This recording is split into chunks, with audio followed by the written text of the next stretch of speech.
મારું નામ રાઠોડી નાયબાનું મંસૂર ખાચર. હું ધોરણ 7 માં અભ્યાસ કરું છું. મારી શાળાનું નામ કેળવણી ટ્રસ્ટ વિદ્યાલય છે. આજે હું મારા પ્રોજેક્ટ માટે ફુવાર પદ્ધતિ વિશે તમને કશું જણાવવા માંગુ છું. મને આશા છે કે તમે મને ધ્યાનથી સાંભળશો. ફુવાર પદ્ધતિને આપણે સ્પ્રિંકલર સિંચાઈ પદ્ધતિ પણ કહીએ છીએ. આ એક આધુનિક અને કાર્યક્ષમ સિંચાઈ રીત છે. આ પદ્ધતિમાં પાણીને પાઇપ દ્વારા છિદ્રાળુ નોઝલ સુધી પહોંચાડવામાં આવે છે અને નોઝલમાંથી પાણી વરસાદની થઈને જમીન પર પડે છે. આથી પાકોને સમાન અને પૂરતું પાણી પ્રાપ્ત થાય છે. નમસ્તે, મારું નામ માલવશ્રી રાહુલજી રાઠોડ છે. હું કેળવણી ટ્રસ્ટ વિદ્યાલયમાં અભ્યાસ કરું છું.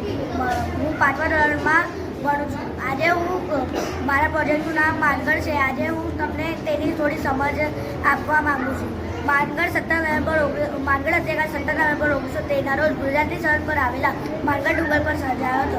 તે આદિવાસીઓના મહાન બલિદાનની ગૌરવશાળી ઘટના હતી. માનગઢ ઘટનાના કેન્દ્રમાં આદિવાસીના ગુરુ ગોવિંદ હતા. છેલ્લા થોડા વર્ષોથી અહીં 17 નવેમ્બરે શહીદી ઉજવવામાં આવે છે.